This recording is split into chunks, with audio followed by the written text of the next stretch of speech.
அனைத்து நண்பர்களுக்கும் வணக்கம்.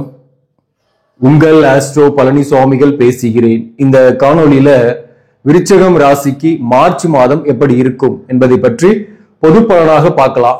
இந்த மார்ச் மாதத்தை பொறுத்தவரை விருச்சிக ராசிக்கு முக்கியமான சூட்சுமம் எதுனாக்க உடல்நலம் விஷயத்துல கவனம் செலுத்திக்கணும். அதற்கு நீங்க கொஞ்சம் சுப விரயங்கள் பண்ணணும். இந்த மாதத்தை பொறுத்தவரை தொழில மேன்மைகள் வருங்க. தொழில ஹார்ட் ஒர்க் இருக்கும். உங்களுடைய மேலதிகாரிக்கு நீங்களே பாஸா இருப்பீங்க. உங்களுடைய அட்வைஸின் படி தான் அவர் செயல்படுவார். ஆனாலும் உங்களுக்கு ஒர்க் ப்ரெஷர் ஒர்க் பண்ற இடத்துல நிறையவே இருக்கும்.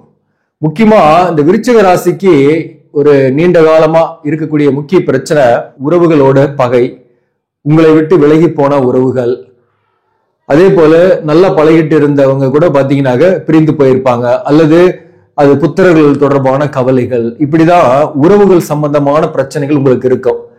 அது குறிப்பா நீங்க வாழ்க்கை துணைவர் பற்றிய கவலையும் அல்லது பிள்ளைகள் பற்றிய கவலையுமாவே இருக்கக்கூடிய சூழ்நிலை இருக்கும். அப்போ இந்த மாதத்தை பொறுத்தவரையிலும் உறவை தேடிய பறவைகள் அப்படின்னே சொல்லலாம். விருச்சிக ராசியை பொறுத்தவரையிலும் இந்த மாதத்துல குறிப்பா வேலையில ஒரு முன்னேற்றமான சூழ்நிலை இருக்கும். ஆனா 4ஆம் இடத்துல சூரியன் சனியை அஸ்தங்கப்படுத்தி இருக்கு. மாதத்தோட முதல் பகுதியில சனி மார்ச் 27ஆம் தேதி வரலும் அஸ்தங்க கதியில தான் இருப்பாரு. வெளியில ஹாப்பியா இருந்தீங்கன்னா கூட வேலை பார்க்கக்கூடிய இடத்துல சக்சஸ்ஃபுல்லா இருக்கீங்க. ஆனா வீட்டுக்கு வந்தா சேடா இருக்கிற மாதிரி, ஏதோ ஒரு வகையில உறவு சிக்கலோடயே இருக்கிற மாதிரி சூழ்நிலைகள்லாம் இத்தனை காலமாக இருந்தது. இந்த மாதத்திலயும் முதல் 15 நாள் இப்படிதான் இருக்கும். அதாவது வெளியில சந்தோஷம், வீட்டுக்குள்ள வந்தாக சோகம் அப்படின்ற மாதிரி ஏதாவது ஒரு மிஸ் அண்டர்ஸ்டாண்டிங்லாம் இருக்கும். குறிப்பா இந்த சில உறவுகளால உங்களுக்கு மன வருத்தம், ஒரு சிக்கல்ல தீர்த்தீங்கன்னா இன்னொரு சிக்கல் வர்றது, இப்படிலாம் இருக்கும். ஆனா மாதத்தோட பிற்பகுதியில உங்களுக்கு நிறைய பாசிட்டிவ் இருக்கு. புதன் நீச பங்கமாகும் போது, 8க்குரியவன் 5ஆம் பாவகத்திலிருந்து நீச பங்கமாகும் போது உங்களுக்கு புதிய உறவுகள் வரும். சில பேருக்கு பாத்தீங்கன்னாக்க பழைய உறவுகளே, உங்களை விட்டு போனவர்கள் உங்களை பற்றி நினைக்கவோ அல்லது சந்திக்கவோ வாய்ப்புகள் உண்டு. சில பேருக்குலாம் பாத்தீங்கன்னாக்க பிள்ளைகள் வகையில மன வருத்தங்கள், சில மனக்கசப்புகள்லாம் இருக்கும். அதெல்லாம் கூட தீரக்கூடிய வாய்ப்பு மாதத்தோட பிற்பகுதியில் உண்டு. முதல் பகுதியில பிள்ளைகள் வகையில செலவு, பிள்ளைகள் வகையில மன வருத்தங்கள் கூட வரும். புத்திர பாக்கிய வகையில முயற்சி பண்ணீங்கன்னா கூட கொஞ்சம் தடையா இருக்கும். ஆனா மாதத்தோட பிற்பகுதியில் அது சக்சஸா இருக்கும். அதே போல மாதத்தோட பிற்பகுதியில எதிர்ப்பாளியினுடைய நட்பு அல்லது சப்போர்ட் வேலை பார்க்கக்கூடிய இடத்துல கூட உங்களுக்கு உண்டு. அதனால ஒரு மகிழ்ச்சியும் உண்டு உங்களுக்கு. இந்த காலகட்டத்தை பொறுத்தவரையிலும் கணவன் மனைவி உறவு நிலை பாத்தீங்கன்னாக்க மாதத்தோட பிற்பகுதியிலிருந்து நல்லாவே இருக்கும். அதாவது வெளியிலையும் ஹாப்பி, வீட்டுக்குள்ளாரையும் ஹாப்பி அப்படின்ற மாதிரி மார்ச் 15ஆம் தேதியிலிருந்து இருப்பீங்க. ஓரளவுக்காக சொல்றேன், இது ஒரு பொது பலனா சொல்றேன் நானு. இதுல விதிவிலக்கு இருப்பீங்க. சில பேருக்குலாம் தசா புக்தி சரியில்லாம இருக்கும். அதே போல கலஸ்தர தோஷம், தாரதோஷம் இருக்கும். அல்லது மேட்சிங் சரியா பண்ணிருக்க மாட்டீங்க. சப்போஸ் நீங்க பிரிஞ்சிட்டீங்க, வழக்கு போட்டிருக்கீங்க, போலீஸ் ஸ்டேஷன்ல போய் கம்ப்ளைண்ட் கொடுத்திருக்கீங்கன்னா தான் உங்களுக்கு சேரத்துக்கான வாய்ப்புகள் குறைவு, சேர முடியாதுன்னு கூட சொல்லலாம். ஏன்னா தோஷங்களோடு இருக்கிறவங்க மீண்டும் சேர்றதில்ல, சேர்ந்தாலும் அது நிலைக்கிறது இல்ல, திரும்பி விலகி விடக்கூடிய சூழ்நிலை ஏற்பட்டுடுது. அதே போல இப்ப ஒரு நட்பா பழகுறீங்க, ஒரு லவ்வர்ஸ், காதல் போன்றவையில பிரிஞ்சிருக்கீங்கன்னா அது பாத்தீங்கன்னாக்க உங்களுடைய ஜாதகப்படி காதல் சக்சஸ் ஆகிறதுக்கு பாத்தீங்கன்னா லக்னத்துக்கு 5ஆம் இடத்துல இருக்கக்கூடிய கிரகம், 5ஆம் அதிபதியாக வரக்கூடிய கிரகம், அதுல புதன் காதலை கொடுக்கும். சுக்கிரன் நிலைமை, புதன், இதெல்லாம் வச்சுதான் காதல் சக்சஸ் ஆகுமா? சில பேர்லாம் கேக்குறீங்க, 10 வருஷமா பழகிட்டு இருந்தேன், என்னுடைய லவ் பிரேக்கப் ஆயிடுச்சு, அவங்க போயிட்டாரு, அவர் திரும்பி வருவாரான்னா உங்க ஜாதகப்படி காதல் சக்சஸ் ஆகுறதா இருந்தாக இத்தனை காலமா கல்யாணமே ஆயிருக்கணும். அப்படி இல்லைனாக அப்படின்றதான் அர்த்தம். உங்க ஜாதகப்படி அதுக்கான வாய்ப்பு இல்லை, அதனாலதான் பிரிஞ்சு போயிருக்காரு. அப்போ அது போனதுதான், திரும்பி வரமாட்டாங்க. அப்ப நீங்க என்ன பண்ணணும், உங்க ஜாதகப்படி அரேஞ்ச் மேரேஜ் தான்ன்றது நீங்களே அண்டர்ஸ்டாண்ட் பண்ணிக்கலாம். இதுக்கு நீங்க ஜாதகம் கூட பார்க்க தேவையில்லை. நான் சொல்றேன் அதுதான் பொது பலனா சொல்லணும்னாக்க இந்த மாதத்தை பொறுத்தவரை 5ஆம் இடத்துல இந்த சுபகிரக சேர்க்கை, சுக்கிரன் வக்கரம், புதனும் மாதத்தோட பிற்பகுதியில வக்கரமாய் சேரும் போது காதல்ல ஒரு அந்யோன்யம் ஏற்படும். பிரிந்த காதல் கூட சேரலாம் அப்படின்னு நம்ம சொல்றோம். அது யாருக்குன்னா உங்க ஜாதகத்துல 5ஆம் அதிபதியும் 5ஆம் பாவகத்துல ஒரு சுபகிரகம் நின்றுச்சுனாக அப்படிப்பட்டவர்களுக்கு அது சேரக்கூடிய வாய்ப்புகள் வரும். அதுதான் நமக்கு புரிஞ்சுக்கணும். இப்போ உங்களுடைய தேடல்கள், உறவை தேடல்கள், உறவு சம்பந்தமான சிக்கல்கள் இந்த மாதத்தோட இறுதியில இருந்து ஓரளவுக்கு பொது பலனா சொல்லணும்னாக முடிவுக்கு வரும். சில சந்திப்புகள் உங்களுக்கு மாற்றத்தை ஏற்படுத்தும் வாழ்க்கையில. சில உறவுகள் உங்களை வாழ்க்கையில நல்ல ஒரு டைவர்ஷனுக்கு அல்லது நல்ல ஒரு முன்னேற்றத்துக்கு உதவிகரமாக இருப்பாங்க. மேக்சிமம் இந்த மாதத்தை பொறுத்தவரையிலும் தொழில ஒர்க் ப்ரெஷர் இருந்தாலையும் பதவி உயர்வோ ஊதிய உயர்வோ கிடைக்கிறதுக்கான வாய்ப்புகள் சில பேருக்கு உண்டு. குறிப்பா அரசு பணியில் இருப்பவர்களுக்கு ஊதிய உயர்வோ அல்லது இடமாற்றங்கள், அதாவது நல்ல ஒரு டிரான்ஸ்பரோ பதவி உயர்வோட கிடைக்கக்கூடிய வாய்ப்பு உண்டு. இந்த மாதத்தோட இறுதியில அது நடக்கும். அதே போல பிரைவேட் வேலையில் இருப்பவர்களுக்கு ஒர்க் ப்ரெஷர் இருக்கும், வருமானம் கூடுதலாகவே கிடைக்கும். இந்த மாதத்தை பொறுத்தவரையிலும் இந்த சூரியன் சனி அஸ்தங்கப்படுத்தும் போது தந்தை மூலம் உங்களுக்கு சில பாதிப்பு அல்லது தந்தைக்கே பாதிப்பு போன்றவையும் இந்த காலகட்டத்தில் ஏற்படும். செவ்வாயை பொறுத்தவரை ராசிக்கு 8ஆம் இடத்துல இருந்து வக்ர நிவர்த்தி ஆயிட்டாரு. 8ஆம் இடத்துல செவ்வாய் இருக்கிறதுனால போன மாதம் கூட சொன்னேன், அதாவது நெகட்டிவா நினைச்சா நெகட்டிவா நடக்கும் அப்படின்ட்டு, நீங்க முடிஞ்ச அளவுக்கு பாசிட்டிவாவே நினைங்க அப்படின்னு சொல்லியிருந்தேன். அதேதான் இந்த மாதமும் சொல்றேன்.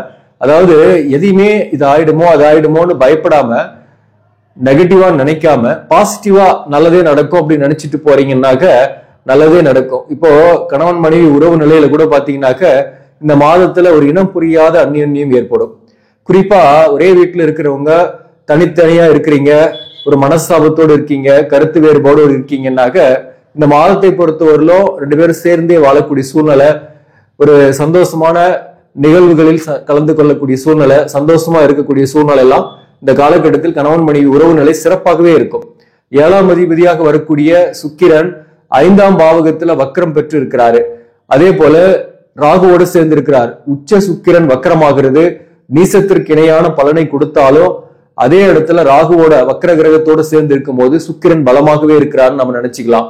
அதே போல 8ஆம் அதிபதியாக வரக்கூடிய புதன் முதல் பகுதியில நீசம் பெற்று 5ஆம் பாவகத்தில் இருப்பாரு. இந்த அமைப்பு பாத்தீங்கன்னாக்க எதிர்பாலினர்கிட்ட இருந்து உங்களுக்கு ஒரு அஃபையரோ அஃபெக்ஷனோ வரக்கூடிய வாய்ப்புகள் இந்த காலகட்டத்தில் உண்டு. இந்த மாதத்தை பொறுத்தவரையிலும் வேற்றுமொழி பேசுறவங்க அல்லது மாற்று மதத்தினருடைய அன்பு பாசம் கிடைக்கக்கூடிய வாய்ப்பும் உண்டு. அவர்களால் ஆதாயங்கள் ஏற்படக்கூடிய வாய்ப்பும் இந்த காலகட்டத்தில் உண்டு. மேலும் இந்த மாதத்தை பொறுத்தவரை பிள்ளைகள் வகையில மன வருத்தங்களும் செலவுகளும் இந்த காலகட்டத்தில் உண்டு. பிள்ளைகளுக்கு உடல்நலம் பாதிப்பு ஏற்படலாம். சின்ன குழந்தைங்களாக இருக்கிறாங்கன்னா குழந்தைங்களுடைய உடல்நல விஷயத்துல கவனம் செலுத்திங்க. வளர்ந்த பிள்ளைகளாக இருந்தாக கொஞ்சம் கருத்து வேறுபாடோடு இருக்கக்கூடிய சூழ்நிலையும் இந்த காலகட்டத்தில் ஏற்படும். 5ஆம் அதிபதி குரு பகவான் உங்க ராசிக்கு 7ஆம் இடத்துல இருக்கிறாரு. மேலும் திருமணத்திற்காக வரன் பாக்குறீங்கன்னாக வரன்கள் அமையும், மறுமணத்திற்காக வரன் பாக்குறீங்கன்னாக மறுமணத்திற்கான வரன்கள் அமையும். புதன் பாத்தீங்கன்னாக்க வழக்கு, கடன், புத்திசாலித்தனம், நண்பர்கள், காதல், நரம்பு சம்பந்தமான பிரச்சனைகள் இதெல்லாமும் சொல்லலாம். நம்ம தோல், அதே போல நம்மளுடைய இன்டலெக்சுவல் இதெல்லாம் சொல்லலாம். இந்த புதன் 8 மற்றும் 11ஆம் பாவகத்தை பார்க்கிறாரு 5ஆம் இடத்துல இருந்து. நீச பங்கம் ஆகும் போது உங்களுக்கு இந்த மாதத்தை பொறுத்தவரையில இந்த மாதிரியான உடல்நல தொந்தரவுகள்ல, குறிப்பா மாதத்தோட பிற்பகுதியில வழக்குகளில் வெற்றி ஏற்படும். உடல்நலம் பிரச்சனை இருக்கிறவங்க, குறிப்பா அந்த நரம்பு எலும்பு சம்பந்தமான பிரச்சனைகள் அல்லது தோல் சம்பந்தமான பிரச்சனைகள் இருப்பவர்களுக்கு இந்த காலகட்டத்தில் உரிய மருத்துவம் கிடைத்து மாதத்தோட பிற்பகுதியில குணமாகும். ஆனா மாதத்தோட முதல் பகுதியில முதல் 15 நாள் உடல்நல விஷயத்துல கேர்ஃபுல்லா இருந்துக்கணும். அதுதான் முக்கியமா சொல்ல வருது. மேலும் முதல் 15 நாள் உங்களுக்கு சூரியன் 4ஆம் இடத்துலயும் இருக்கிறார், சனி அஸ்தங்கப்படுத்தி, அதுவும் ஹெல்த் இஷ்யூஸை ஏற்படுத்தும். தாயாரின் உடல்நலத்துல பாதிப்பை ஏற்படுத்தும். வீடு வாகனம் சம்பந்தமான கவலைகளும் பிரச்சனைகளும் இந்த காலகட்டத்தில் வரும். பூர்வீக சொத்தா இருக்கு அல்லது உங்க சொத்தை கூட பாத்தீங்கன்னாக்க சில நேரங்கள் இந்த காலகட்டத்துல சில பிரச்சனைக்குள்ளாகலாம். அதே போல அதற்கு நீங்க எக்ஸ்பென்சஸ் பண்ற மாதிரி இந்த காலகட்டத்தில் ஏற்படும். வாகனத்தில் பழுது ஏற்பட்டு அதற்கு செலவுகள் ஏற்படும் இந்த மாதத்தை பொறுத்தவரையிலும். அதனால வாகனத்துல கவனம் செலுத்திங்க. மேலும் பாத்தீங்கன்னாக்க இந்த மாதத்தை பொறுத்தவரையிலும் சுப நிகழ்ச்சிகளுக்காக நீங்க செலவு பண்ணக்கூடிய சூழ்நிலையும் ஏற்படும். அதாவது குறிப்பா கும்பாபிஷேகம் அல்லது கோயிலுக்கு செலவு பண்றது, ஆலய திருப்பணிகளுக்காக செலவு பண்றது, உங்களுடைய குலதெய்வ கோயிலுக்கு போயிட்டு வரக்கூடிய சூழ்நிலையும் பொங்கல் வச்சுட்டு வரக்கூடிய சூழ்நிலையும் சில பேருக்குலாம் ஏற்படும். அது போயிட்டு வாங்க. அப்படி வரக்கூடியவர்களுக்கு அப்படி போயிட்டு வர்றது நல்லதுதான். அனுஷம் நட்சத்திரத்தில் பிறந்தவர்களை பத்தி சொல்லணும்னாக்க இந்த மாதத்தை பொறுத்தவரையிலும் வேலை அமைப்புகள்ல நல்லாவே ஒர்க் பண்ணுவீங்க, ஹார்ட் ஒர்க் பண்ணுவீங்க, நல்ல பேர் கிடைக்கும் வேலை பார்க்கக்கூடிய இடத்துல. அதே போல ஒர்க் ப்ரெஷர் ஆனா இருக்கும், அலைச்சல்கள் கொஞ்சம் இருக்கும். நீங்க உங்களுடைய தாயாரின் உடல்நலத்துல கவனம் செலுத்திங்க. கண் தொடர்பான பிரச்சனைகள் உங்களுக்கு வரலாம். அதனால அந்த கண் தொடர்பான பிரச்சனை, பல்லு, முகத்துல சில பிரச்சனைகள் வரலாம். அதுல கவனமாக இருந்துங்க. இந்த அனுஷம் நட்சத்திரத்தில் பிறந்தவர்களை பொறுத்தவரையிலும் டிராவல் பண்ற மாதிரி இருக்கும். அனுஷம் நட்சத்திரத்தில் பிறந்தவர்களுக்கு வேலை வாய்ப்பு இல்லாதவர்களுக்கு வேலை வாய்ப்பு கிடைக்கும். சில பேருக்குலாம் பாத்தீங்கன்னாக்க இந்த மாதத்தை பொறுத்தவரை பிள்ளைகள் தொடர்பான மன வருத்தங்களும் போகும். அனுஷ நட்சத்திரத்தில் பிறந்தவர்களுக்கு எதிர்பாலினுடைய நட்பு அல்லது அஃபையரும் இந்த காலகட்டத்தில் ஏற்படும். அவர்களுடைய சப்போர்ட் ஒர்க் பண்ற இடத்துல உங்களுக்கு நல்லாவே இருக்கும். மேலும் இந்த காலகட்டத்தை பொறுத்தவரையிலும் விசாக நட்சத்திரத்தில் பிறந்தவர்களை பொறுத்தவரையிலும் கணவன் மனைவி உறவு நிலை பிரிந்திருக்கீங்க அல்லது கடன் இருக்கு, சில பிரச்சனையோடு இருக்கீங்கன்னா மாதத்தோட பிற்பகுதியில கடனை கொஞ்சம் ரீபேமெண்ட் பண்ற மாதிரி இருக்கும். ஒரு கொஞ்சமாவது கட்டி நீங்க அதுல இருந்து ரிலீஃப் ஆக போறீங்க. அதாவது மார்ச் 15க்கு பிறகு இந்த மாதத்துல இந்த குரு உங்களுக்கு 7ஆம் இடத்துல இருந்து உங்க ராசியை பாக்குறதுனால எவ்வளவு பெரிய பிரச்சனை வந்தாலும் அதுல சமாளிக்கக்கூடிய நல்ல எண்ணங்களால சமாளிப்பீங்க. விருச்சிக ராசியை பொறுத்தவரையிலும் கோபம் டென்ஷன் இருக்கும், அது இந்த மாதத்திலையும் கொஞ்சம் கூடுதலாகவே இருக்கும். ஆனா மற்றவங்களுக்கு உதவக்கூடிய எண்ணமும் நல்ல எண்ணங்களும் உங்களுக்கு இருக்கிறதுனால, அந்த இறைவனுடைய அருள் இருக்கிறதுனால நீங்க அதுல இருந்து பிரச்சனையில இருந்து வெளிவரக்கூடிய வாய்ப்புகளும் உண்டு. இந்த கேட்டை நட்சத்திரத்தில் பிறந்தவங்களுக்கு இந்த காதல் போன்றவை சில பிரச்சனைகள் இருக்கு அப்படின்னாக்க இந்த மாதத்தை பொறுத்தவரையிலும், அதாவது காதல் இருக்கிறோம், ரிலேஷன்ஷிப்ல இருக்கோம், அது பிரிந்து இருக்கிறோம் அப்படின்னாக்க சேர முடியுமா அப்படின்னா இந்த மாதத்தை பொறுத்தவரையிலும் சேரக்கூடிய வாய்ப்புகள் உண்டு. அதாவது மீண்டும் சேர்ந்து பேசக்கூடிய வாய்ப்புகள், சந்திக்கக்கூடிய வாய்ப்புகள் கேட்டை நட்சத்திரத்தில் பிறந்தவர்களுக்கு உண்டு. கேட்டை நட்சத்திரத்தில் பிறந்தவர்கள் உடல் நலத்துல கவனம் செலுத்திக்கணும். இந்த மாதத்தை பொறுத்தவரையிலும் குறிப்பா வயிறு சம்பந்தமான பிரச்சனைகள் வரலாம். உணவு விஷயத்துல கவனமா இருங்க. ஃபுட் பாய்சன் இந்த மாதிரியான பிரச்சனை வரும், அதனால கொஞ்சம் கேர்ஃபுல்லா பழைய உணவு சாப்பிடாம இருக்கிறது நல்லது. அதே போல கணவன் மனைவிக்குள் நல்ல ஒரு ஒற்றுமை இருக்கும். இந்த மாதத்தை பொறுத்தவரையிலும் பெரிய அளவுக்கு பாதிப்பு இல்லை. முதல் பகுதியில இந்த உறவுகளால சின்ன சின்ன தொந்தரவுகள் பிரச்சனைகள் வந்தாலும் மாதத்தோட பிற்பகுதியில நல்லாவே இருப்பீங்க. சகோதர வழி உறவுகள் இருந்து வந்த மனக்கசப்புகள் நீங்கும். சகோதரோட ஒற்றுமையா இருக்கக்கூடிய வாய்ப்பும் கேட்டை நட்சத்திரத்தில் இருப்பவர்களுக்கு இந்த காலகட்டத்தில் ஏற்படும். விசாக நட்சத்திரத்தில் பிறந்தவர்களுக்கு வாழ்க்கை துணைவரின் உறவுகள் வகையில சில கருத்து வேறுபாடுகள் வரலாம், அல்லது வாழ்க்கை துணைவருக்கு ஹெல்த் இஷ்யூஸ் அதற்கு கொஞ்சம் நீங்க செலவு பண்ணக்கூடிய வாய்ப்புகள் வரும். வாழ்க்கை துணைவரோட ஒற்றுமையா இருக்கக்கூடிய வாய்ப்பு தான் உண்டு. குறிப்பா ஒரே வீட்டுல இருக்கீங்கன்னா பெரிய அளவுக்குலாம் பிரச்சனை கிடையாது. கணவன் மனைவி உறவு நிலையை பொறுத்தவரையிலும் ஒரு நேசிப்புக்கு இருக்கும். நீங்க அவங்கள வாழ்க்கை துணைவரை நேசிக்கக்கூடியவராக இருப்பீங்க, அதே போல உங்களுடைய வாழ்க்கை துணைவரும் உங்களை நேசிக்கக்கூடியவராக இருப்பாங்க. சோ அதனால பெரிய அளவுக்கு பிரச்சனை இல்லை. அதே விசாக நட்சத்திரத்தில் பிறந்தவங்க பிரிந்திருக்கீங்க அப்படின்னாக்க சேர முடியுமா அப்படின்னாக்க, வழக்குகள்ல இருக்கீங்க, பிரச்சனையோடு இருக்கீங்க அப்படின்னா சேர முடியாது. தற்காலிகமாக பிரிஞ்சிருக்கீங்க, ஒரு வேலை காரணமாக தான் பிரிஞ்சிருக்கீங்கன்னா இந்த காலகட்டத்துல ஒன்னா இருக்கக்கூடிய வாய்ப்பு, ஒன்னா சேர்ந்து வாழக்கூடிய வாய்ப்பு இந்த மாதத்தோட இறுதியில ஏற்படும். குலதெய்வ கோயிலுக்கு போயிட்டு பொங்கல் வச்சுட்டு வாங்க, அது நல்லது. அருகாமையிலே இருக்கக்கூடிய மாரியம்மன், காளியம்மன் இந்த மாதிரி அம்மன் வழிபாடு உங்களுக்கு நன்மைகளை கொடுக்கும். அதே சமயத்துல இந்த மாதத்தை பொறுத்தவரையிலும் படிக்கக்கூடிய மாணவர்கள் எப்படி படிப்பாங்கன்னா, கொஞ்சம் உடல்நல விஷயத்துல அப்பப்போ தொந்தரவுகள் வரும். அதை தவிர்த்து அதை சரி பண்ணிக்கிட்டீங்கன்னாக்க நல்லாவே படிப்பீங்க. எழுதக்கூடிய எக்ஸாம்ல நல்ல மதிப்பெண் வரும். அரசியல்வாதியா இருப்பவங்களுக்கு நேம் அண்ட் ஃபேம் கிடைக்கும், திடீர்னு வெளிச்சத்துக்கு வருவீங்க, புகழ் கிடைக்கும். பிசினஸ் பண்ணக்கூடியவர்களுக்கு இந்த மாதத்தை பொறுத்தவரையிலும் வருமானத்திற்கு பஞ்சம் இருக்காது, கூடுதலான வருமானம் வரும். ஆனா அதை விட அதிகமான செலவுகள் ஒரு பக்கம் இருக்கும். திடீர்னு செலவுகள் வரும், கொஞ்சம் கடனை நீங்க கட்டுற மாதிரியான சூழ்நிலைகள்லாம் அந்த காலகட்டத்தில் வரும். சில பேர்லாம் தன்னுடைய கிளைகளை விரிவுபடுத்துவீங்க, அல்லது சில பேர் தொழிலை வேற ஒரு இடத்துக்கு மாற்றக்கூடிய சூழ்நிலையும் பிசினஸ் பண்ணக்கூடியவர்களுக்கு இருக்கும். அதாவது பிசினஸ் பொறுத்தவரையிலும் இந்த மாதம் சிறப்பாக இருக்கு. 10ஆம் இடத்துக்கு சூரியன் பார்வை இருக்கு, அது மிகப்பெரிய முன்னேற்றம் தான். 11ஆம் பாவகத்துக்கு கூட்டு கிரக சேர்க்கையோட பார்வை இருக்கு.